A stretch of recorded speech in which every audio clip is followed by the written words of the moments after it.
Comme elle a quitté Karlsruhe pour s'installer dans le nord, à Nymburk, près de Hanovre, il y a maintenant 1000 kilomètres entre nous. Le trajet aller fait dans les 500-550 kilomètres. Du coup, c'est pas évident de prendre la route le samedi pour voir sa fille pendant 2 heures, quand on n'est même pas sûr de la voir. J'ai fini par laisser tomber.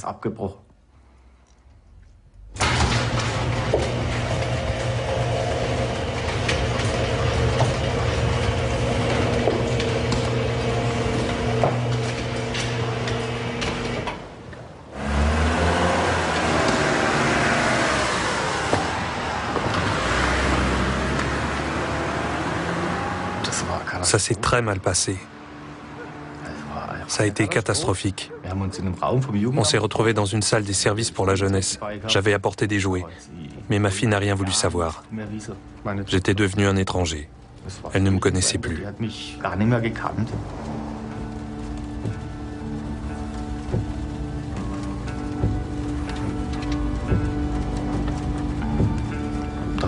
Il y a eu 3 visites sous surveillance. La première a duré 2 heures, la suivante 1 heure et la troisième n'a pas vraiment eu lieu. Et moi j'ai fait pratiquement 1000 kilomètres aller-retour pour rien. Et depuis je n'ai plus aucun contact.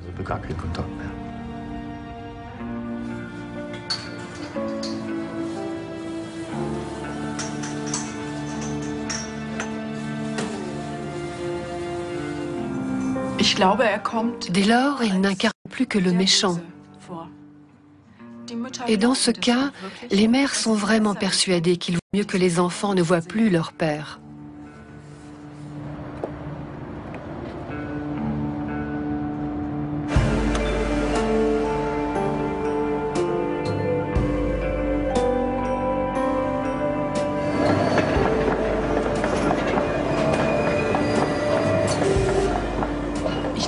Je pense qu'il y a là derrière une expérience très douloureuse faite par la mère. C'est ce qui motive cette peur énorme de confier l'enfant au père. Et ça vient d'un sentiment de perte, du renoncement à un projet de vie, à des désirs, des rêves, des envies.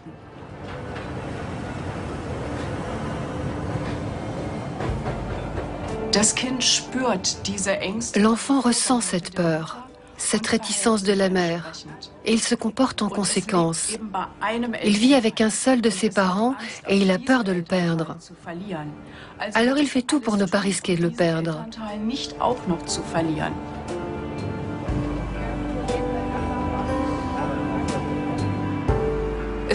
C'est une forme de violence psychologique, car les enfants sont obligés de se contraindre. Quand ils en arrivent à dire « je ne veux pas voir mon père », ça ne vient pas d'eux. Ce n'est pas une attitude naturelle.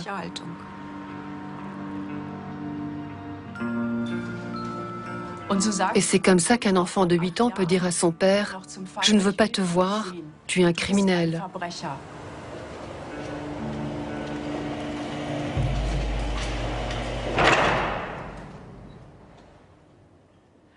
Mais tôt ou tard, l'enfant finira par demander qui est son vrai père. Et il voudra en savoir plus sur lui. Parce qu'on a constaté que tous les êtres humains se posent des questions sur leurs racines. D'où est-ce que je viens? Qui était mon père, ma mère?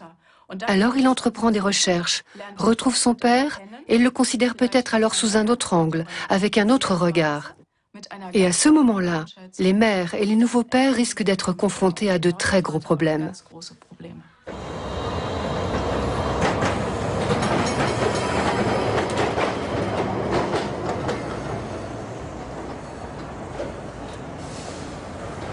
Faudrait changer ça.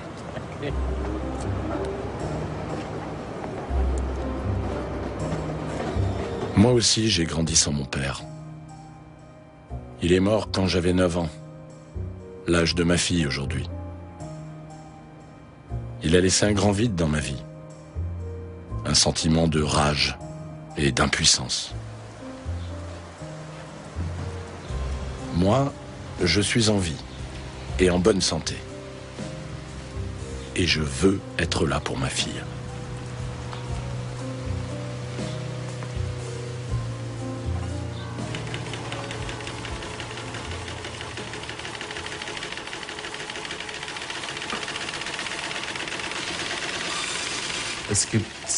Il y a une photo sur ma page d'accueil qui me montre dans mon rôle de père. Ma fille est assise sur mes genoux et je la tiens dans mes bras.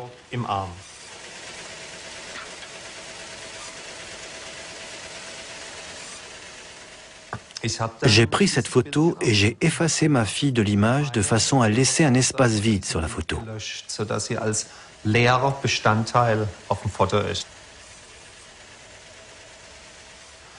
C'est le reflet exact de la situation réelle.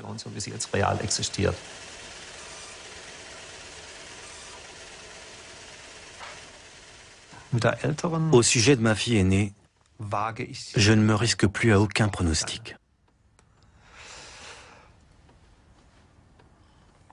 On m'a répété sur tous les tons qu'il fallait que j'attende, qu'elle reviendrait d'elle-même un beau jour. Mais ce n'est pas vrai. D'après ce que j'ai entendu, il est très rare que les enfants reviennent d'eux-mêmes. En général, il faut qu'il se passe quelque chose.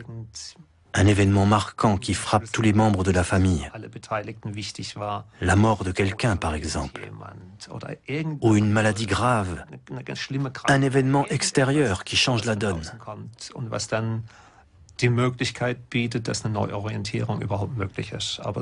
Parce que tant qu'on reste sur les mêmes rails, les années de formation, la vie active, etc., il ne se passe pas grand-chose.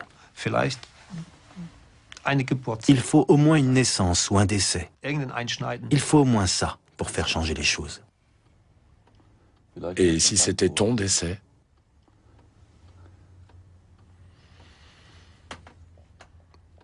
J'en sais rien. Ce serait le pire des cas. Je ne sais pas si elle se déplacerait. Je n'en suis même pas sûr.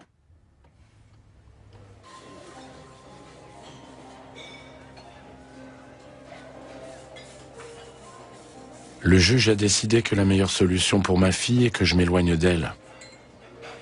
Que l'enfant a besoin de tranquillité.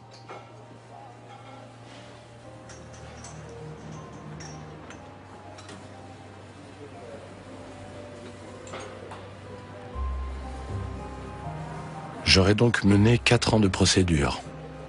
Bataillé pendant 8 années pour passer du temps avec ma fille. Tout ça pour devoir finalement lui faire mes adieux. Comme si elle était morte.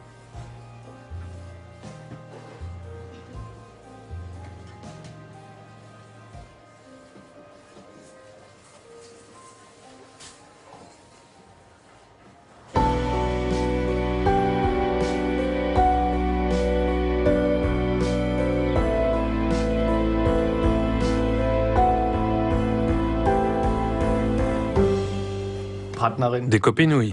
Mais pour ce qui est du mariage et des enfants, j'ai donné. Une fois m'aura suffi. Depuis cet épisode, je me suis un peu replié sur moi-même. Ça fait déjà quelques années.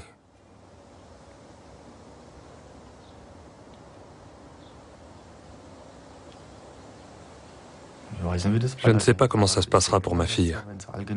À un moment donné, elle voudra savoir qui est son père. Mais notre relation est détruite. Je n'ai aucun contact avec elle, on est des étrangers l'un pour l'autre. Pourtant c'est ma fille, et je n'ai pas de contact avec elle.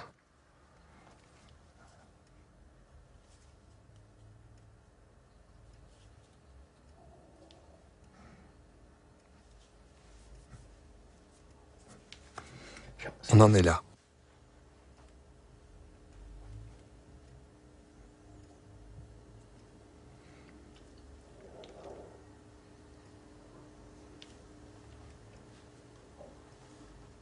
Elle aura peut-être de gros reproches à te faire. C'est possible.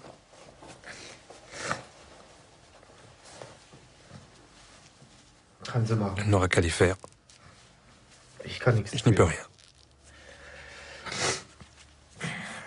J'ai vraiment tout essayé, tout fait.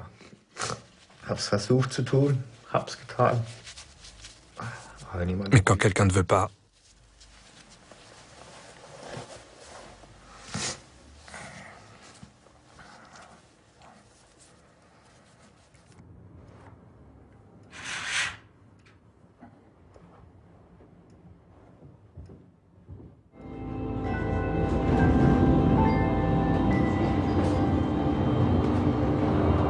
Qu'est-ce que je répondrai à ma fille si elle me reproche un jour de ne pas avoir été là?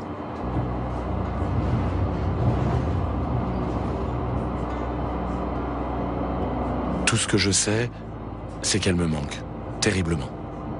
Et l'idée de ne jamais la revoir m'est insupportable.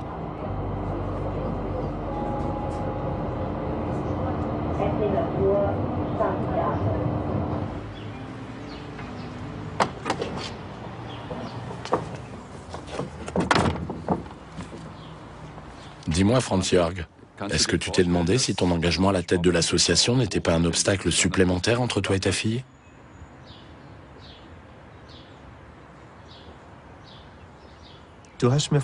Tu m'as dit tout à l'heure que vous alliez vous voir pour vous dire adieu.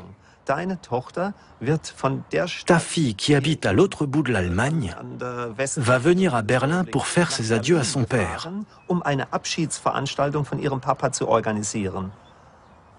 Après ça, tu crois peut-être que si tu arrêtais de filmer, elle reviendrait. Tu le crois vraiment? Moi, je suis sûr que non. Si elle ne revient pas, c'est qu'il y a d'autres raisons.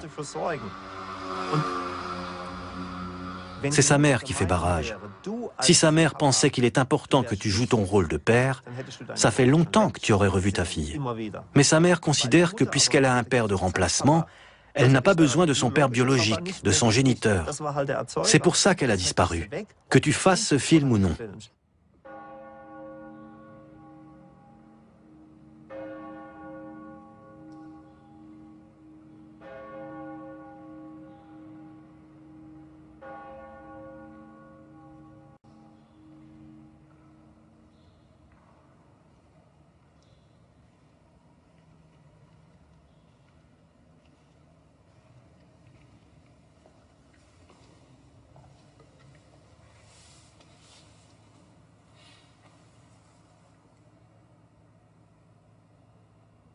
Elle est restée assise en face de moi, sans rien dire.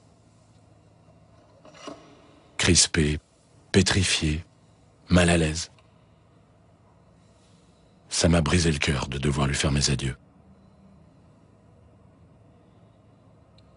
Est-ce que c'était vraiment la dernière fois que je la voyais ?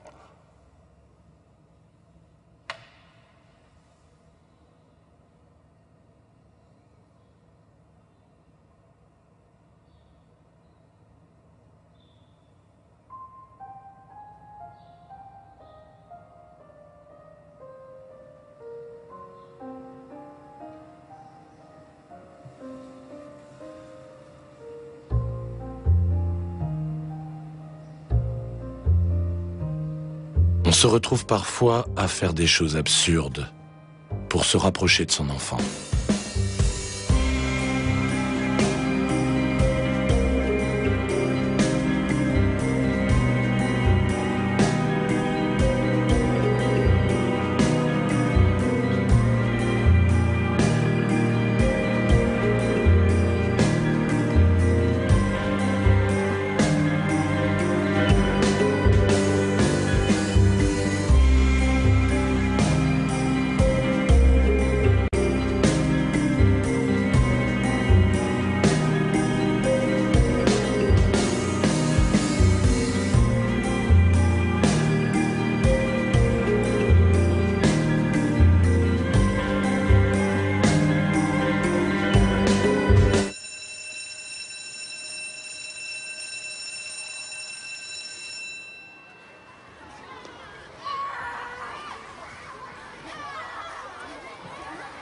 Ce n'est pas possible. Je ne renoncerai jamais à être père. Je ne cesserai jamais de me sentir père.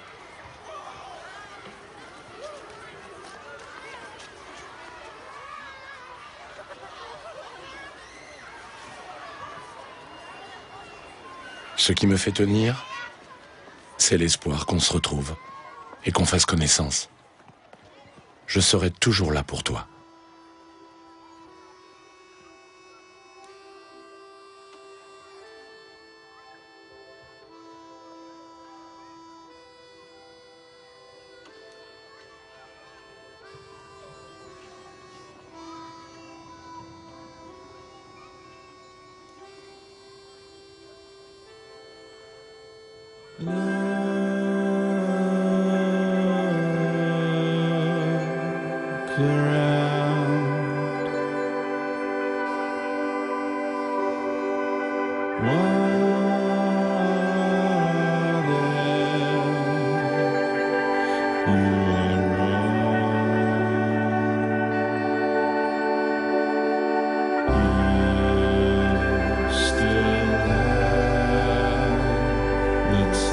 À ma fille.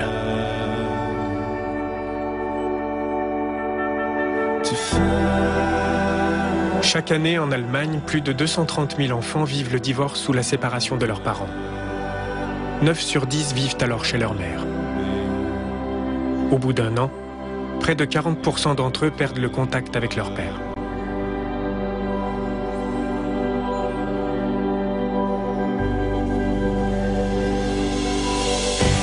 Dans un instant, fragment d'Allemagne, un patchwork insolite d'histoires qui balancent entre imaginaire et ultra-réalisme. De courts films où 15 réalisateurs, parmi lesquels Fatih Akin, Dominique Graff, Romuald Karmakar, s'interrogent sur le sens du mot Allemagne.